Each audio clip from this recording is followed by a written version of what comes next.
C'est un homme d'apparence solide, un gaillard large d'épaules, sur qui l'on s'imagine pouvoir compter. C'est pourtant le même homme qui a lâché prise il y a quelques années, qui a perdu pied, qui s'est écroulé. En 2009, Gilles entre dans une entreprise de bâtiment de la région rouennaise. Dans son contrat figure une clause de mobilité. Pas de quoi décourager ce garçon courageux et investi dans son travail. Dans le contrat qu'on avait signé, j'étais obligé de partir en déplacement. Donc j'ai accepté un déplacement qui, le patron m'avait dit pour 6 mois. Et en fait, ça s'est prolongé jusqu'à 17 mois. Bah, on part le lundi matin à 4h du matin, on part, on rejoint le chantier. Et ensuite, le soir, je rentrais sur un camping où j'avais loué un mobil-home. Vous travaillez toute la journée et le soir, vous êtes tout seul? Voilà, seul. On voit personne et c'est un peu, bah voilà, boulot, dodo, boulot, dodo. Lorsqu'il rentre chez lui à la fin de la semaine, Gilles est fatigué, irritable. Ses relations avec sa famille se dégradent. Ses absences répétées lui font finalement perdre la garde alternée de ses enfants. Comme j'étais très nerveux, bah, du coup, j'avais du mal à supporter mes enfants.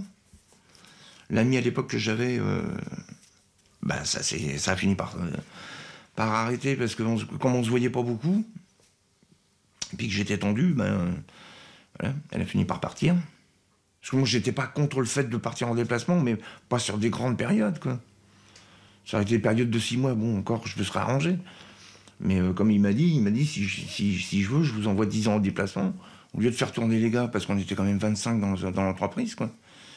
Voilà, il avait décidé que c'était moi, donc j'avais rien à redire, en fait. Donc là, j'ai compris qu'en fait, je m'en sortirais pas, quoi, de toute façon, du déplacement, quoi.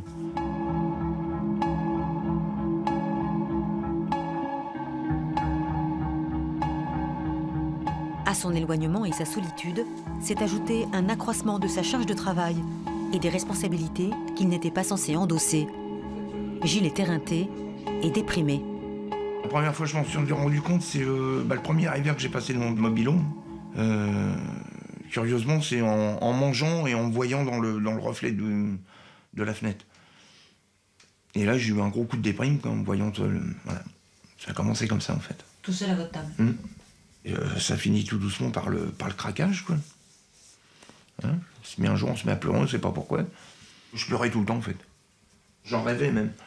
J'en faisais des cauchemars. Du coup, au bout d'1 an et demi, en fait, bah, j'ai fait 2 arrêts l'un derrière l'autre. Et en expliquant au patron qu'en fait, je supportais plus d'être en déplacement, qui en fait n'en a pas tenu compte. Ça a fini qu'on a fait un licenciement à l'amiable. Nous sommes au Havre, à la maison des syndicats. À la CFDT, voilà longtemps que l'on cherche des solutions pour assister les salariés en difficulté. La commission régionale, souffrance au travail et harcèlement moral, a été créée il y a 18 ans. Elle réunit des médecins du travail, des avocats, des psychologues et des délégués du personnel. Des personnes ressources, vers qui le salarié en souffrance peut trouver de l'aide. C'est quand même une atteinte à la dignité. De pleurer devant quelqu'un, c'est quelque chose de lourd, quoi. Donc les gens restent sous contrôle au travail. Par contre, forcément, ils ne maîtrisent plus rien quand ils sortent du travail. Pierre Michaud est de cela. Il a déjà reçu et soutenu des dizaines de salariés en souffrance. Les personnes qui pratiquent cette maltraitance, ces comportements qui sont déviants, je dirais, eh bien, en fin de compte, ils ont une position hiérarchique qui leur donne un poids qui fait que la personne, elle n'est pas sur un pied d'égalité. Et donc, du coup, c'est beaucoup plus difficile pour elle pour rebondir par rapport à une situation privée où là, par contre, on est d'égal à égal et là, on peut réagir.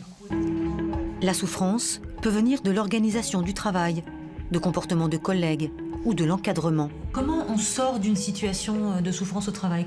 Il y a la pire façon, c'est le suicide. La majorité des cas, on a des gens qui vraiment ne peuvent plus, quoi. Et qui, à la limite, nous ont interpellés presque trop tard. Donc parfois, la solution, en effet, c'est la sortie de l'entreprise. Mais on a aussi des gens qui sont sortis de l'entreprise, qui heureusement, après, se sont reconstruits pour être sur une autre structure, sur une autre entreprise, sur carrément un autre métier. Et voilà, donc la sortie de son entreprise, c'est pas forcément la fin, c'est des fois le début d'un renouveau. Gilles a été aidé par un médecin du travail, un délégué du personnel et une centrale syndicale. Mais pour sauver sa peau, il n'était plus question pour lui de rester dans l'entreprise et d'être confronté à un homme qui niait sa souffrance. Vous avez le sentiment qu'il n'a jamais pris en compte votre souffrance ? Ah bah ça, j'en suis persuadé même, oui.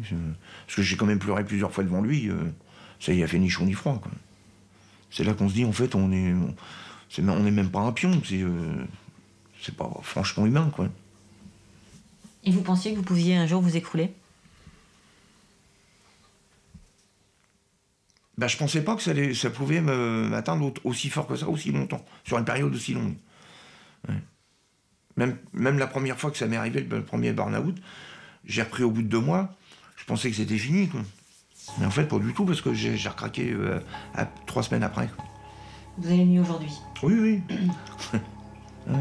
Enfin, même d'en reparler encore, ça me... Ouais, bien que ça me... Je le sens au niveau de ma voix.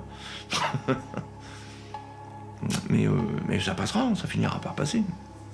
Il suffit d'aller voir ailleurs, voilà. La vie continue. Après 3 ans d'arrêt, Gilles se prépare à rechercher du travail. Mais en intérim cette fois, pour plus de souplesse et de liberté. Il ne souhaite plus aujourd'hui dépendre du pouvoir d'un seul homme.